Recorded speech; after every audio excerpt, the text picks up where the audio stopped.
Hi everybody, this is Greg with Mineral Springs Tilapia. I'm getting a lot of questions on how to handle the fry after you harvest them. I just harvested this little batch of fry that you saw in the beginning today, so they're not eaten yet, but I'll go into eating a little bit later. But what I do is I constantly clean this tank. As you can see in this tank, right down here on the bottom, there's a lot of settled solids. So what I do is I siphon out all of the settled solids every day at very minimum. Okay, that keeps the water clean. It reduces the amount of food that's rotting on the bottom of the tank, which fouls your tank very quickly, and basically just does the job that you need to handle every day. A little bit of algae in your tank is good. If algae's growing, you know you've got a system that will support life very well. So you don't have to worry about a little bit of algae in your tank. Now, you don't want it to get totally green, but you want to get some of this water out. What I'm doing is I'm going to remove, I don't know, about 3 gallons of water. This is a 30-gallon tank, so it's 10% water change. In the tank itself, you can see over here in the corner, I've got just a sponge filter. The bacteria grows on this sponge filter, and I've got a heater, and I've got a good supply of air going in this tank. So these guys will start eating in about 2 days. Like I said, they just came out of their mother's mouth, and so they're not going to eat too much right now, so I won't even bother feeding them. This tank is a relatively new tank, but already there's settled solids in it. Probably came from the breeder tank where I harvested the female from.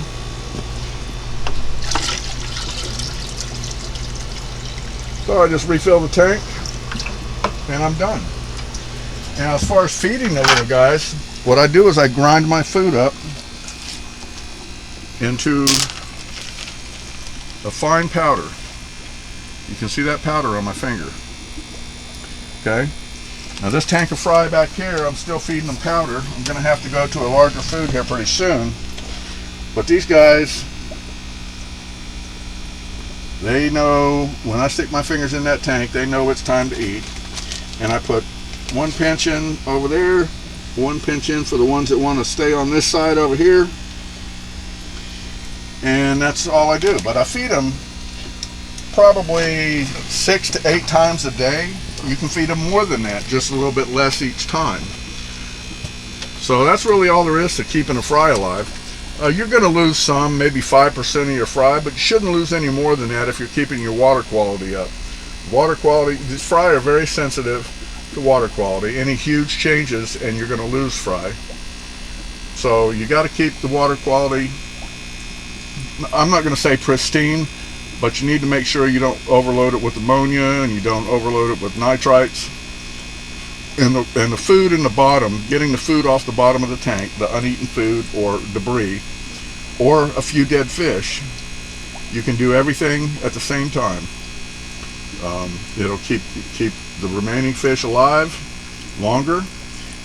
If you start noticing little fish floating on the top, you know that there's something going on, do a water change. Anything that you see, anything that you notice in that tank, you want to make sure you do a water change in order to eliminate whatever's going on in there. If you're not testing your water, you should be. I don't test it as often as I should, simply because I know how long I can go without cleaning a tank before I need to go ahead and do a water change on the thing and clean it up. But anyway, that's all there is to it. Subscribe to my channel. Check me out on Facebook. I've got a Facebook page, and I've got a website under Mineral Springs Tilapia. And just subscribe, and we'll talk to you on the next video. Thanks for watching.